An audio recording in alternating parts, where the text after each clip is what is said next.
The bronchus and respiratory epithelium. This is a slide trying to present magnified views of this epithelial layer of bronchi and respiratory epithelium here. This is a, if you consider this as a secondary bronchi, you will, because of cartilage, we say this is a secondary bronchi. And the smooth muscle layer and this cuboidal epithelial layer, then the submucosa and this mucus accumulated. And one more important point is majority of these bronchus are provided with a lymph node, because that is the site where we get the maximum infections. To fight with the infection, they require these lymphocytes and lymph nodes. So all these bronchi are innervated internally with a lot of lymph nodes, and surrounding portion is all alveoli. Here you can see the alveolus, and the epithelial layer is also varying here as compared to this is a cuboidal. Here is a flat squamous. Now this scanning electron micrograph, you can see here presence of this epithelial columnar epithelial cells and the cilia. Now here these along with the cilia, you can see presence of a goblet cells. They are there but in less number. This bronchus epithelial layer, you will find the goblet cells but less in number. As it advances towards the secondary and tertiary bronchus, there time these goblet cells vanishes, and instead of that you will find there is a clara cells. Here again another photograph.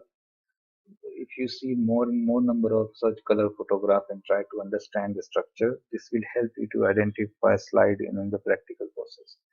So here this is again a small vacuole structure, that is alveoli, then the cartilage structures and the cuboidal structure indicate that this is a kind of a bronchioles.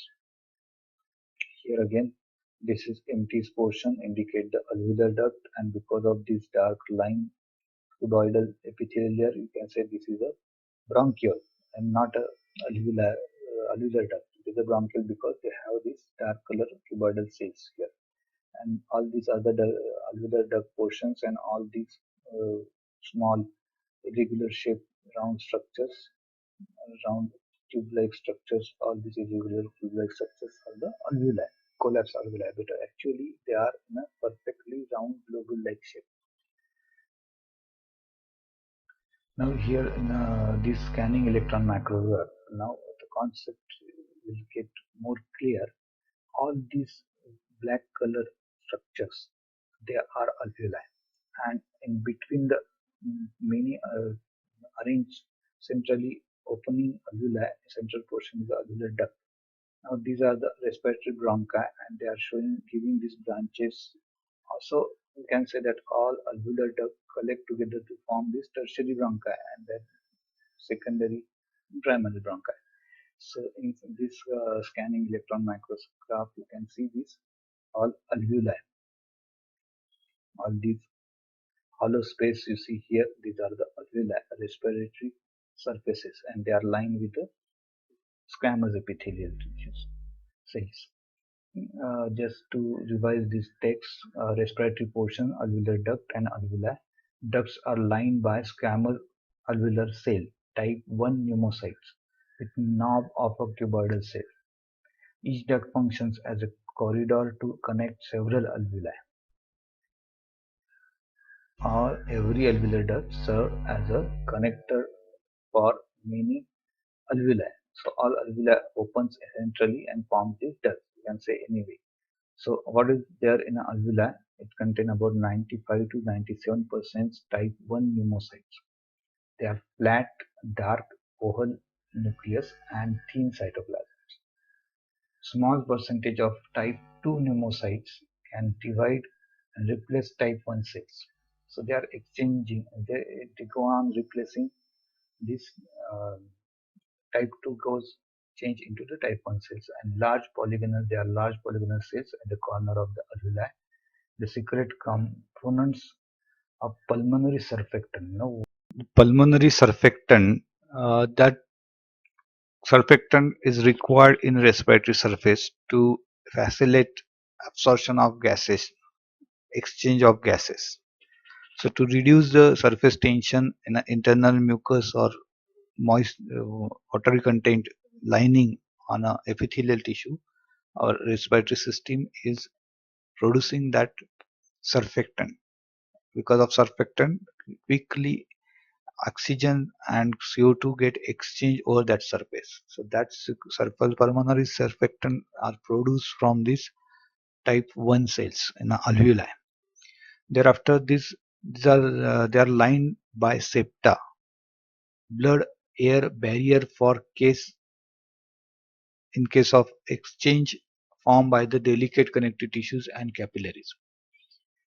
Many times it happens that in whatever they are in a air cannot directly enter into the blood, and there is a barrier kind of a thing is developed in the alveoli and the lining of that septa, through which these unwanted things are arrested outside and only the required things are passed through this blood air barrier in a alveolar surface.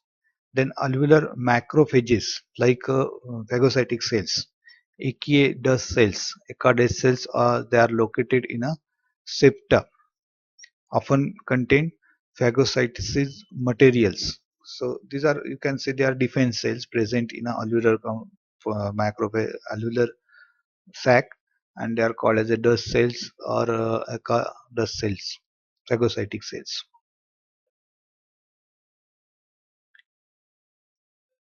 Now, here, respiratory airways, they have tried to show in a diagrammatic presentation because we required this diagram to draw in a notebook.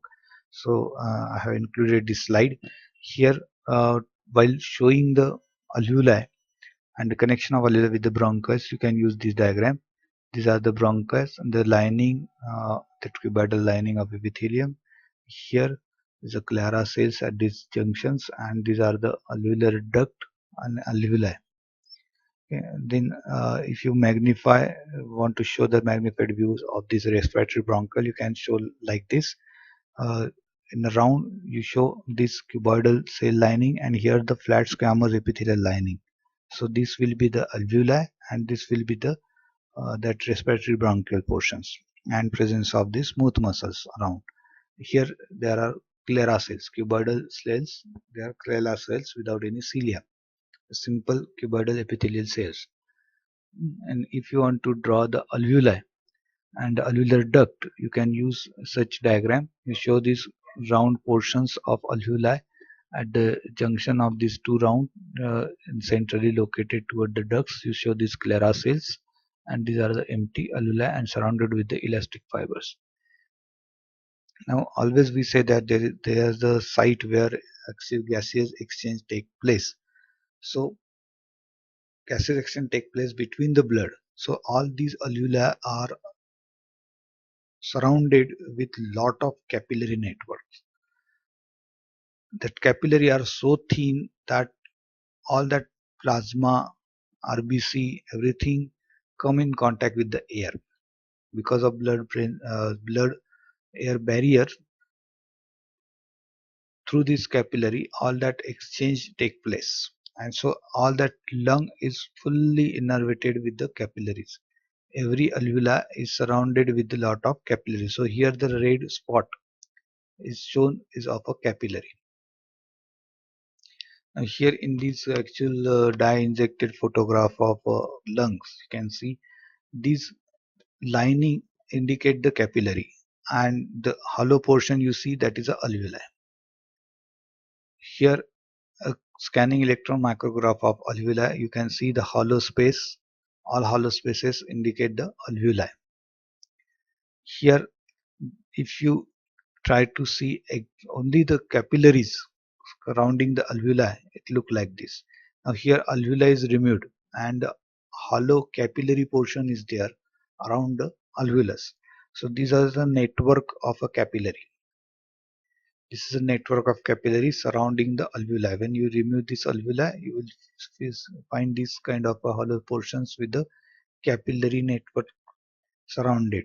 Now this will give you idea how richly these blood vascular systems forming the capillary network around alveoli for gases exchange.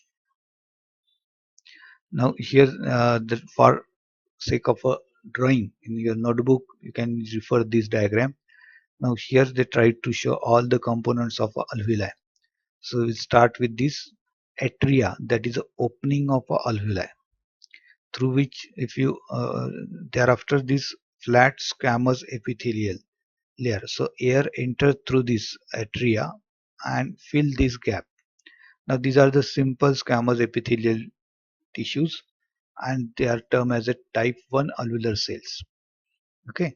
Thereafter, somewhere you will find some cuboidal cells. They are the Clara cells, and these are the yellow color portion cells. They are the macrophages or WBC kind of defensive cells. If there is any infectious particle enter in this alveoli, they engulf it and destroy. And see, these capillary are innervating surrounding this alveoli. So all these are the capillaries, and here between the squamous epithelium and the endothelial layer of a capillary, there is exchange take place of a gases, CO2 and diffusion of CO2 and O2 take place in between the endothelial lining of this capillary and the squamous epithelial lining of alveolus.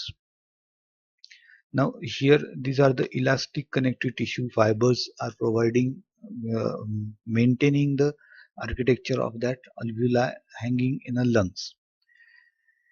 So if in case you have to draw this alveolar diagram, you can draw it like this. This much diagram can indicate the every particular point here. These are the type 2 cells, type 1 cells. The cuboidal one is a type 2 and flat squamous one is a type 1 alveolar cells.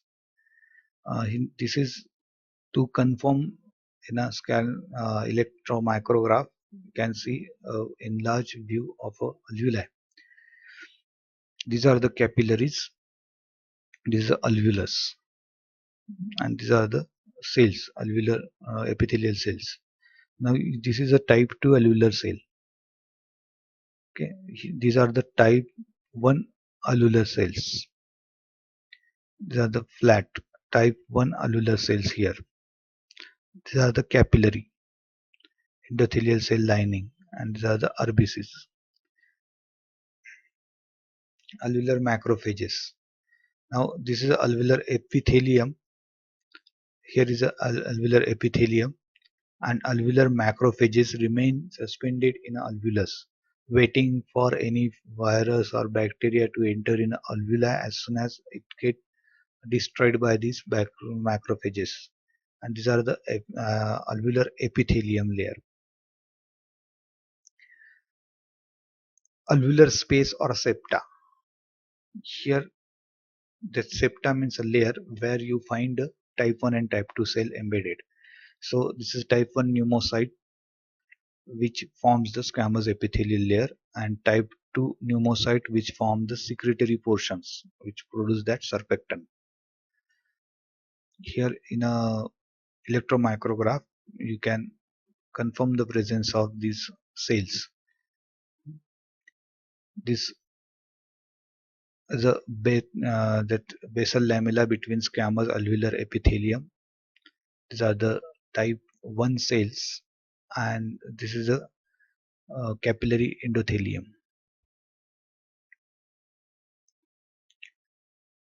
Now, cells of the alveolar wall.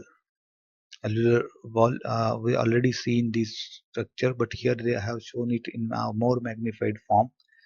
This macrophages in a alveoli, type 2 cells producing that glycoproteins and surfactant, and type 1 alveolar cells.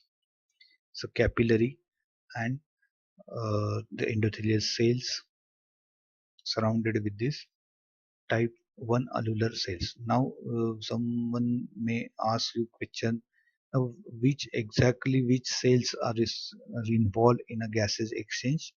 It is a type 1 alveolar cell and the endothelial cell of a capillary. In between these two, type 1 cellular cell and the capillary endothelial cells, exact gases exchange take place. All these macrophages and type 2 alveoluses, they are supporting cells for the respiratory system.